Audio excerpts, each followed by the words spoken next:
Mirúteach seo an fear bochtaim úl nar siúil sléite frí is atin feh lá nar greachrán tuathil disil ná tuathil nar an nálaigh ballathe cúran na meán fiar nar seola mád nar bhlan Saol an ghirt an tnád á le buí nar thum fohín na rointe grí nar bhóld an máinéir luasacha téirnas na buidí saoigh alpacha nar hín a shráid gealgáireach sa Spáin nar cinna leohanna na meán mhara a flucail nar ríg flamenco hinna gealáin san Andalúis le drúis nar ól café sráide a Baras a go bhain Long Valley Chorcaí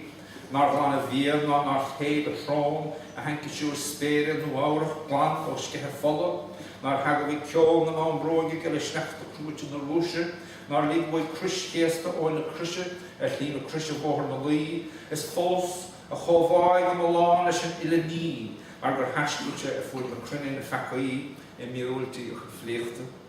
An file míúilteach seo an fear bochtail a chroigh agus a dá gallery am lán pictúrí Sheáin Uí Fhlatharta chud sálaíochta go líg an ealaíne cheann í leharta dóinis cuat as an lú cuat an Sheáin Uí Fhlatharta úd. Líonaíochtaí dúid sí thuaile ealaíontóra eile nach ahris ach freagart screamcha a ri leis iad.